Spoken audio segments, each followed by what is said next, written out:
रवि सूत काटने के लिए रुई लेकर आ रहा था। वह नदी किनारे सुस्ताने के लिए बैठा ही था कि जोर की आंधी आई। आंधी में उसकी सारी रुई उड़ गई। रवि घबराया, अगर बिना रुई के घर पहुंचा तो मेरी पत्नी तो बहुत नाराज होगी।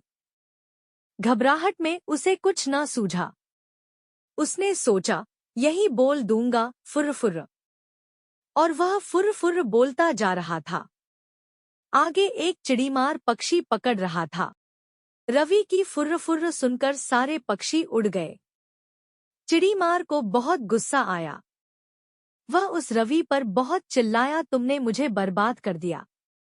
आगे से तुम ऐसा कहना, पकड़ो पकड़ो। रवि जोर जोर से पकड़ो पकड़ो रटता गया। रास्ते में कुछ चोर रुपए गिन रहे थे। रवि की पकड़ो पकड़ो सुनकर वे घबरा गए। फिर उन्होंने देखा कि अकेला रवि ही चला आ रहा था। चोरों ने उसे पकड़ा और घूरते हुए कहा, यह क्या बक रहे हो? हमें मरवाने का इरादा है क्या? तुम्हें कहना चाहिए, इसको रखो, ढेरों लाओ, समझे? रवि यही कहता हुआ आगे बढ़ गया, इसको रखो, ढेरों लाओ। जब वह श्मशान के पास से गुजर रहा था तो वहां गांव वाले शवों को जला रहे थे। उस गांव में हैजा फैला हुआ था। लोगों ने रवि को कहते सुना, इसको रखो, ढेरों लाओ। तब उन्हें बड़ा गुस्सा आया। वे चिल्लाए, तुम्हें शर्म नहीं आती है? हमारे गांव में इतना भारी दुख फैला है और तुम ऐसा बकते हो।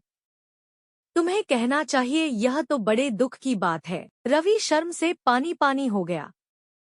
वह यही रटता हुआ आगे बढ़ने लगा, यह तो बड़े दुख की बात है। कुछ देर बाद वह एक बारात के पास से गुजरा।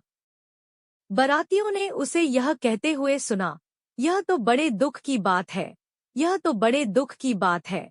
इतना सुनकर वे रवि को पीटने के लिए तैयार हो गए। बड़ी मुश्किल से उसने सफाई दी तो उन्होंने कहा, सीधे से आगे बढ़ो, और हाँ, अब तुम यह रटते जाना, भाग्य में हो तो ऐसा सुख मिले। अब रवि यही रटता हुआ अपनी राह चल पड़ा। चलते चलते अंधेरा हो गया। घर से निकलते समय उसकी पत्नी ने उससे यही कहा था कि जहाँ रात हो जाए वहीं सो जाना। रवि थक भी गया था, वह वहां सो गया। अगले दिन जब सुबह उसके मुंह पर पानी पड़ा तब रवि हड़बड़ा कर उठा।